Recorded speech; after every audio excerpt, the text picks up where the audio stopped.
Hello and welcome to this week's episode of The Shooting Show. On today's episode we are joined by Mark Ripley and Tom Payne. Tom Payne is shooting pigeons over maize, whilst Mark Ripley has got a little bit more of a challenge on his hands. He is after a fox in someone's back garden, which has also been attacking the dog. Let's see if he gets on and catches the culprit.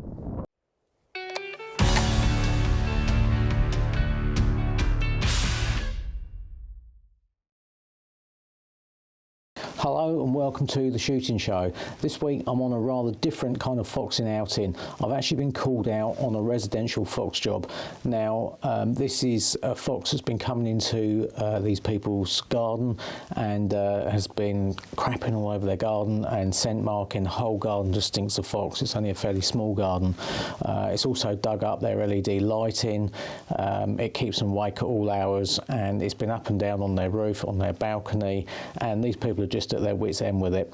Now the final straw came just the other week when the fox actually attacked their little dog. They've got an old, quite frail little dog, and the fox tried to attack that for the second time now. So I've been called in to come in and see if I can deal with that. Now this is actually quite ideal because they've got a balcony which overlooks the garden, so it gives me a nice angle to shoot downwards. And what I've done is I've brought some sandbags up to put in the garden, or I've actually put them in the garden, and that will give me a nice safe backstop. Now here I've got houses immediately behind, so I'm shooting at very close range, approximately 17 metres, and beyond that probably another 15-20 metres there's houses. So I need to be ultra careful, and I can only shoot this fox when it's actually in front of those sandbags. So what I've done is for the past week I've had the people that live in this house bait up the area, and I've come up this evening for the third time now to have a go and see if I can deal with it. Now the fox has been regularly taking bait, so I'm quite confident that this time I'll actually get a result, and well, I'm going to be here until I do, because it comes in every night, and tonight the people are away on holiday, so I'm going to make the most of it, and I'm going to be here until I get it. Right, let's go and get set up. Right, so I'm all kitted up with deer hunter gear. I've got the rusky jacket on, which has been tested down to minus 30 degrees apparently, and it does keep very warm. I've also got the rusky trousers on, so I look a little bit like the Michelin Man because I'm proper wrapped up, but it's ideal for when you're sat waiting and trying to sit still. So right, let's get on the balcony. So being extremely well trained, I've got my shoes and my gear already out here because they've got very posh carpet in here, and the last thing I want to do is go traipsing mud across it. Okay, so this is the balcony where I'm hoping to get the shot from, down into the bottom of the garden there. It's only about 17 metres, so it's not very far at all. I brought the 2.2 up with me. I've got a CZ452, and I've zeroed that from a high seat so I could get the correct angle and at the exact range down to my sandbags down there. So I've kind of done as much prep as I possibly could to make sure that I can get a good clean kill on this fox, because the last thing I want is an injured fox going off into someone's garden or to miss it completely. Right, so the kit that I brought with me, I brought an old towel with me. Now the reason I bought that, because what I'm going to do is I'll just fold that up and put that on the wall, so it gives me a nice cushioned rest for the rifle.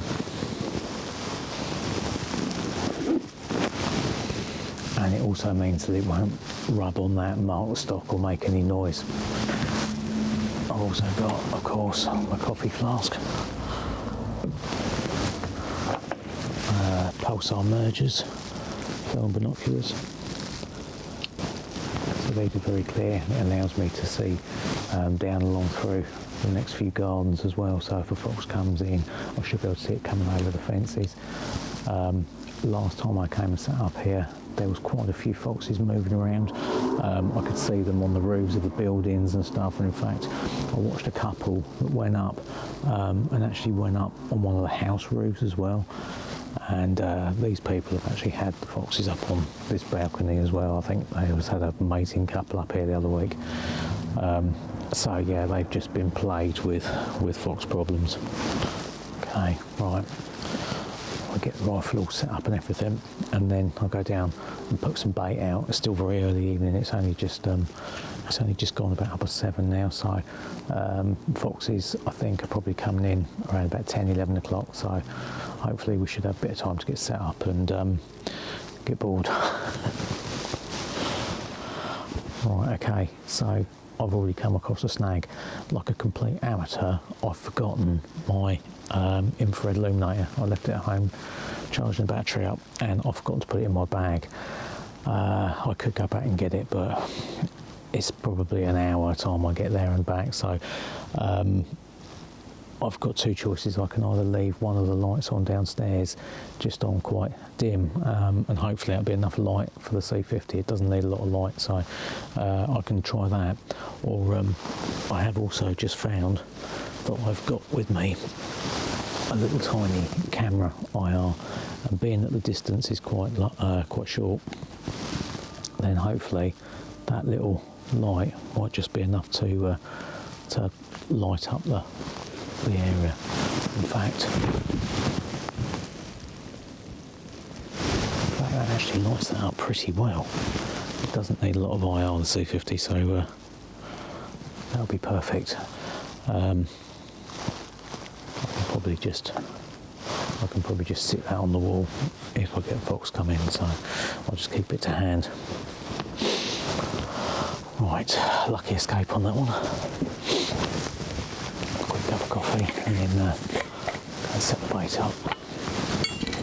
This is a nice dry evening this evening, although it is quite cold.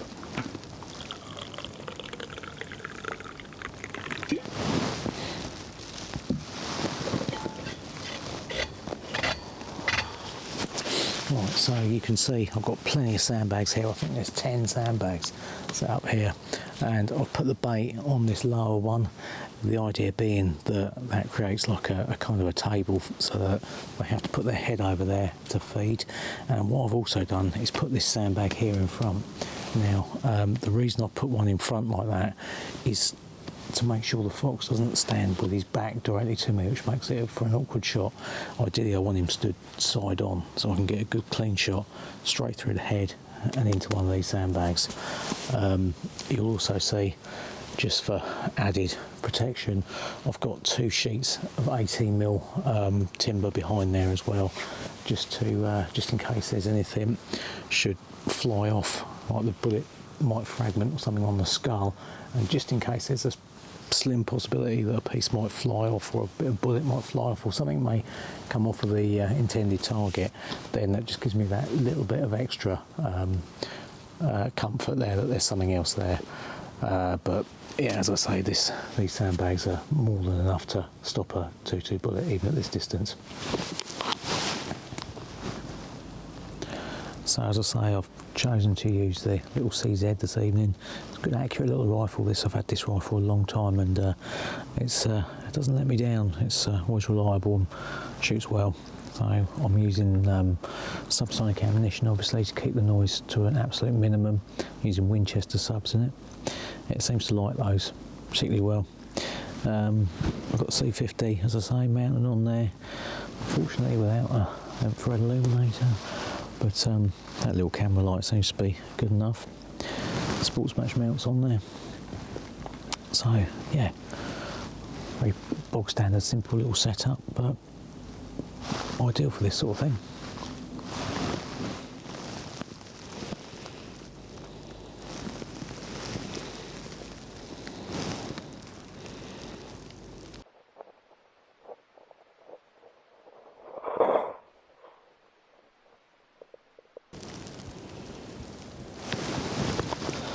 Frustratingly, there's one sat on the shed roof about 5 gardens down, just curled up, asleep on top of the roof.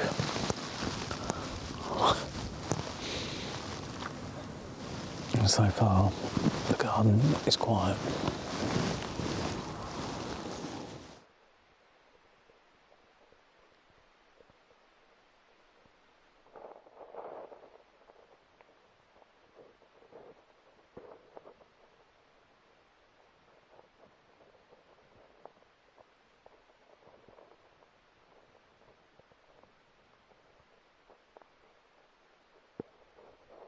Right, we've just had one come up onto the fence and drop down into the garden. Get set up just in case he comes into this garden.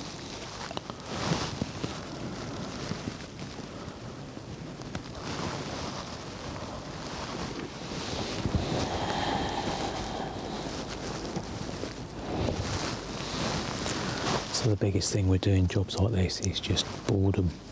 You have to be very patient. The last couple of times that I've been up, I think the first evening I sat here for about 5 hours, and I had the fox come in the garden 4 times, but he never came up to the bait, so that was a bit frustrating. But now they've got a little bit more used to the bait and they're coming in a bit more regularly.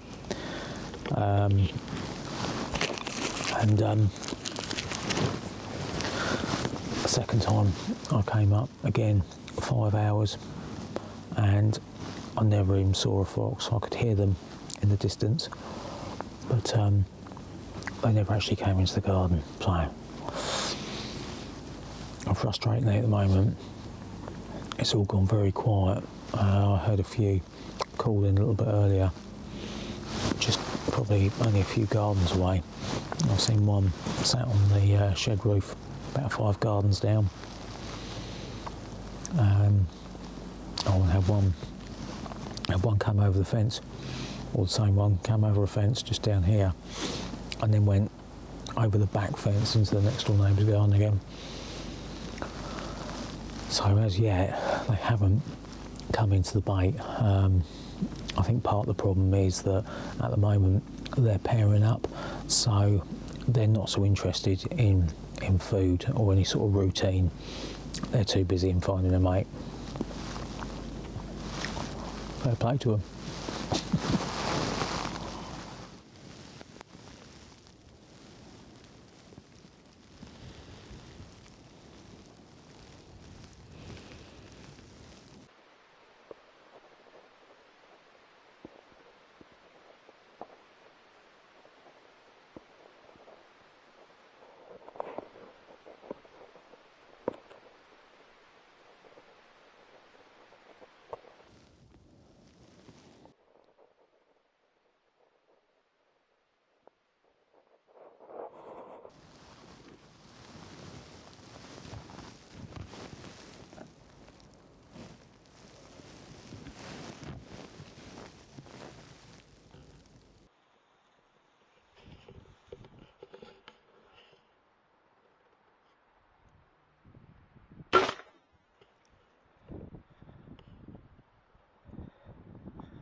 Excellent.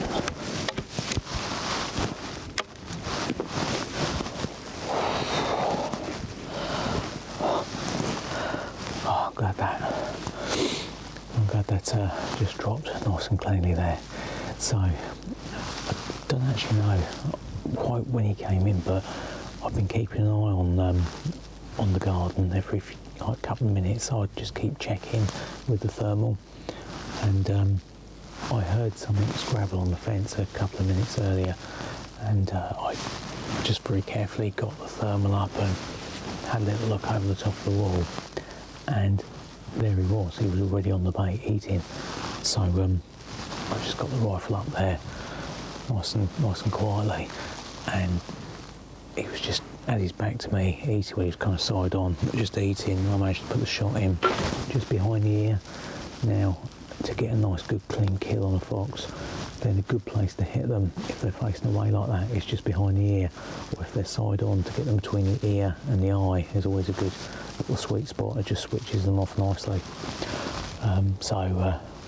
That one's gone over lovely, and nice quiet shot. We went straight into the sandbags. So yeah, perfectly safe shot, and the neighbours are none the wiser. So good job. Right, I'm going to go and get a rubble sack out of the truck, and then go down and bag that one up and clean up. So there's our fox. And surprisingly, that's a vixen.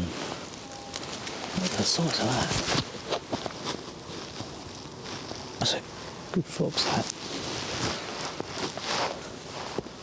And you can see there, that's where the bullet has gone into the sandbag. Let's soak that up nicely.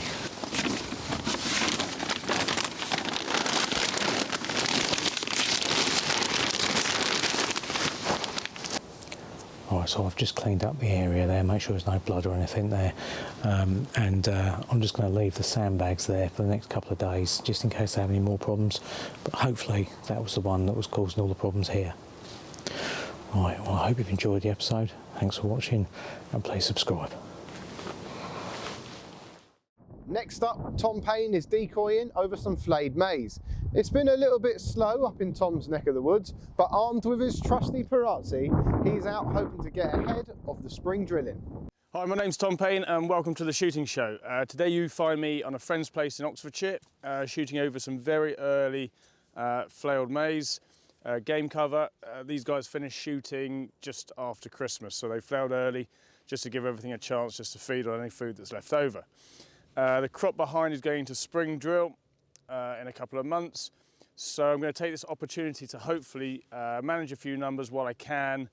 Once the season finishes next week, I'll be fairly busy travelling around the country killing pigeons, so while I've got this chance, there's been 150, a couple of hundred on here. There's a few coming in now. It just gives me a chance just to get here, kill a few. It's not going to be a big afternoon, but you know, being seen to be doing my job. And then moving forward, obviously, once the season finishes, and hopefully we'll have a not a huge afternoon, but some good shooting and kill a few this afternoon.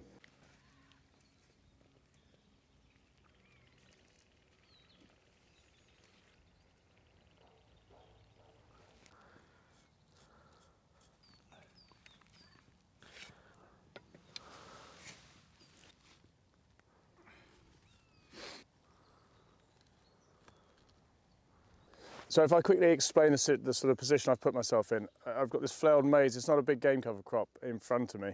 I've got about 20, 25 yards until I hit what is actually going to be the spring drill in a couple of months. I'm actually quite high up here. I've got a tall belt, some very tall old ash and oak trees that go all the way down, and these are all young trees behind me. Then there's about 3 or 4 city trees down to my left-hand side. I've put myself up, obviously, high, as high as I can, purely because that belt of trees at the back there are very, very popular. I want to actually, they'll see that and draw them off me. But it also gives me a good situation where I am to cover all angles, because I'm not expecting a big afternoon, so I've got to make the most of my opportunities. I'm only using a single magnet. I'm not throwing the kitchen sink at it. I'm just purely put it as far out as I can, just between the edge of the game cover and and what's going to be spring drill when it's cultivated, and just purely there as a draw to hopefully, so anything that is actually coming will see me accordingly and just give me the opportunity to actually have a shot. So there's just a few floating around now, so it's time to get seated and get stuck in.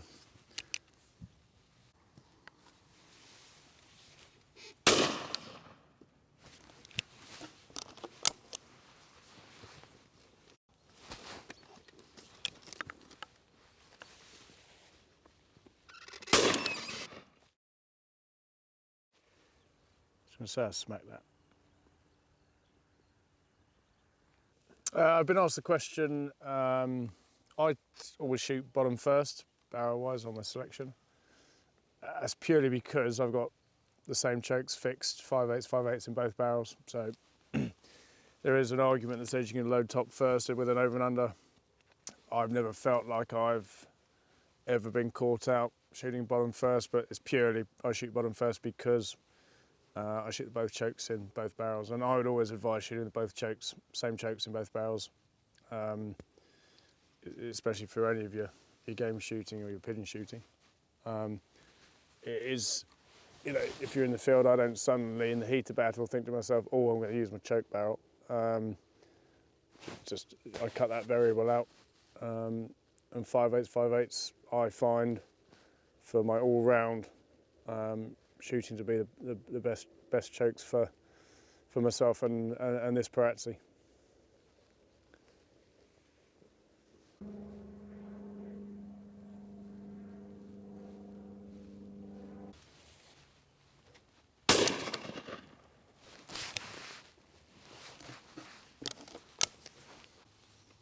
So the last bird that approached, even though it was a reasonable distance, it stayed true for a bit, but then barrel rolled out. Now the point at where I could have killed it, it decided just to turn, so it's almost sideways, and all I've got is the back of that bird. I can't see any of its vitals. To kill those birds cleanly, you're never going to do it consistently. So I tend to leave them. You know, the aim is we're there to, you know, I want to kill them cleanly. I'm not here to wound them. And they've got to offer. They've got to show me their vitals in order for me to actually feel like, you know, you can shoot them properly. If not, I'll leave them. Just sort of pigeon shooting discipline, I suppose. Best way to describe it.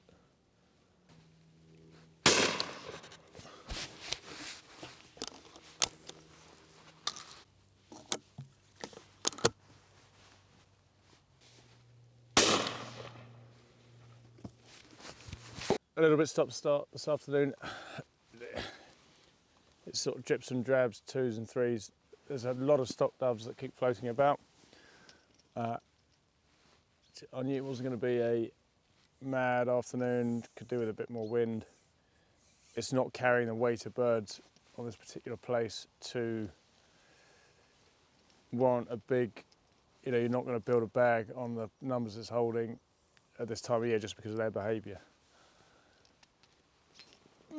Which is frustrating, especially when you're desperate to kill a few, because it's obviously been such a quiet winter, and when I mean quiet, I mean non-existent really on the pigeon front. This place, this time last year, was holding serious numbers, and I killed a very big, an exceptionally big bag for the winter. But this year is completely different. Didn't fancy the double? I was trying to shoot 2 with 1. Which I thought I was front 2. I thought I was going to nobble 2 there.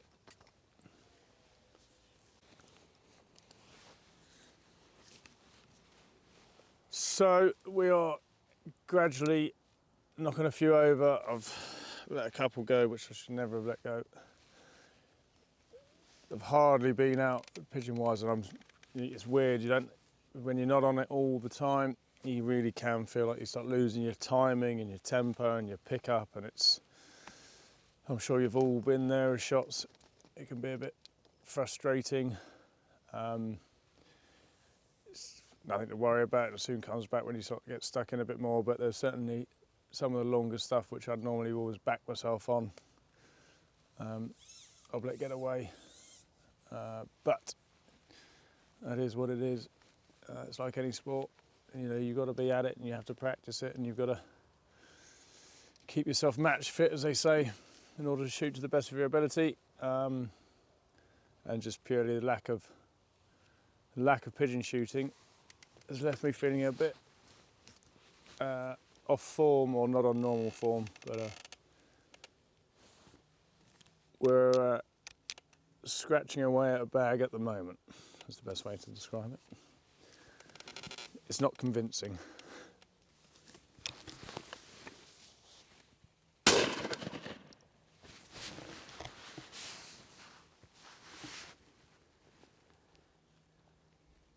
Okay. Dead. Yeah, look up.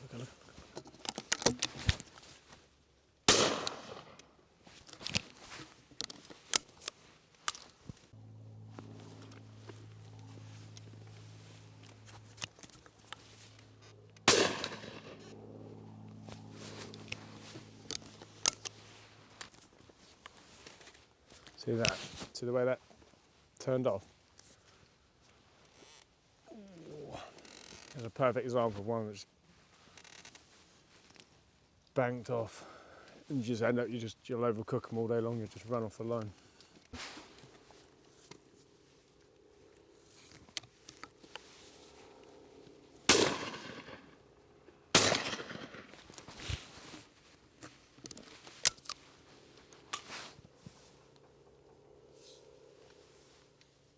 So we've decided to knock it on the head. We've shot for about 2.5 hours. We finished on a 31. Certainly should have been a 40, but I've let myself down this afternoon. Certainly let a few get away that would never normally get away. But the most important thing is that's 31 less that's going to be affecting the spring drilling come a couple of months. It's been a challenging afternoon, but in all, what the ground's holding, I'm fairly pleased. Give or take the ones that I should have possibly added to the bag. I hope you've enjoyed it, and I'll see you again soon for the next episode. Thanks. Some lovely shooting there from Tom, showing us what a man can do when he's armed with an Italian gun. Anyway, that's all we've got time for on this week's episode of The Shooting Show. Make sure you like and subscribe for more videos, and if you're not a member of BASC, make sure you join. My name's Chris Castle, and this has been The Shooting Show. If you aren't a member of BASC, it's time to join now. BASC, looking after your sport, looking after you.